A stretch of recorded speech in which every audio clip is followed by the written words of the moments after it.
యువ చిత్రకారులకు శక్తి ట్యుటోరియల్ స్వాగతం.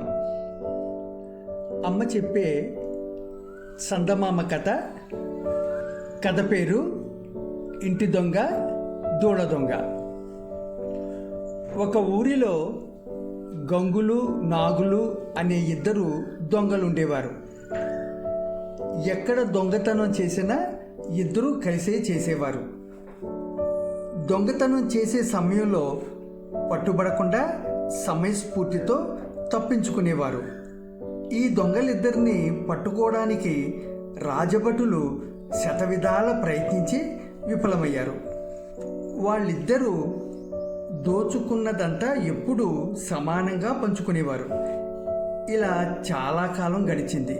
ఒకరోజు శ్రీపురం అనే ఊరిలోని జమీందారు భవంతిలోకి చాకచక్యంగా ప్రవేశించి విలువైన వస్తు సంపద దోచుకున్నారు.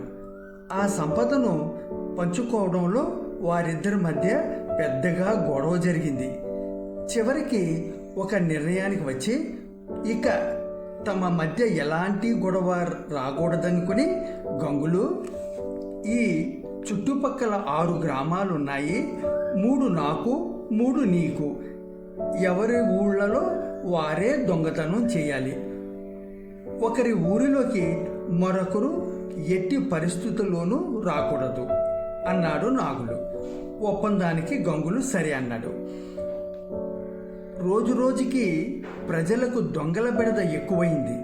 ఈ బాధ తట్టుకోలేని ప్రజలు గ్రామాధికారి దగ్గరకు వెళ్ళి దొంగల బాధ నుంచి విముక్తి కలిగించమని వేడుకున్నారు. వెంటనే గ్రామాధికారి తగు చర్యలు తీసుకోవడంలో నిమగ్నుడయ్యాడు. దాంతో నాగులు గంగులు వేరే ఊళ్లకు మకాం మార్చారు. ఇలా కొంతకాలం గడిచాక ఒకనాడు నాగులు తనుండే పక్క ఊరిలోకి ప్రవేశించాడు. ఆ ఊరిలో తిరుగుతున్నప్పుడు వాడి కన్ను ఊరికి చివరిగా ఉన్న మాధవయ్య అనే పాల వ్యాపారి ఇంటి మీద పడింది. ఆ ఇంట్లో అతడి భార్య, అతడే ఉంటారు. అతడికి 4 పాడి గేదెలున్నాయి. ఆ గేదెలను దొంగిలించి పట్నంలో అమ్మి ఎక్కువ సొమ్ము చేసుకోవాలనుకున్నాడు నాగులు. ఆ రాత్రి గేదెలున్న కొట్టంలోకి ప్రవేశించాడు. ఆ చీకటిలో ఒక వ్యక్తికి నాగులు కంటపడ్డాడు. అతడు గంగులని ఇట్టే పసిగట్టాడు నాగులు. గంగులు మెల్లగా నాగులతో, నీవు ఎందుకొచ్చావు? ఈ ఊరు నాకు సంబంధించినది, ఒప్పందాన్ని మరిచావా అని అడిగాడు. ఆకలితో అలమటిస్తున్నాను, అందుకే మన ఒప్పందాన్ని ఇలా పక్కన పెట్టి వచ్చాను అన్నాడు గంగులు గొణుగుతూ. అయితే సరే, నేను ముందుగా మాధవయ్య ఇంట్లో దోచుకున్న తర్వాత నీ పని చూసుకో అన్నాడు గంగులు. అలా కాదు, ముందు నేను గేదెలను తోలుకుని వెళ్ళిన తరువాత నువ్వు లోపలికి పోయి నీ పని చూసుకో అన్నాడు నాగులు.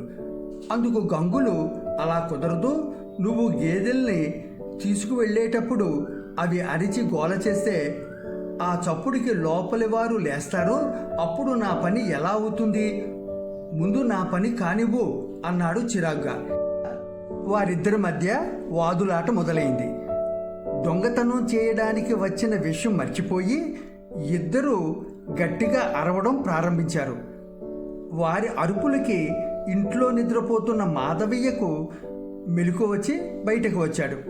చీకట్లో గుర్తు తెలియని వారిద్దరిని చూసి దొంగలు దొంగలు అని అరిచాడు.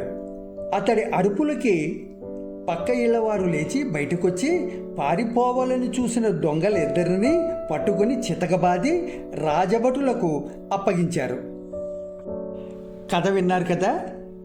ఈ కథలోని పాత్రలను ఎలా డ్రా చేయాలో నెక్స్ట్ వీడియోలో నేర్చుకుందాం. ఈ కథ నచ్చినట్లయితే లైక్ చేయండి, 10 మందికి షేర్ చేయండి, సబ్స్క్రైబ్ చేయటం మాత్రం మర్చిపోకండి. Thank you.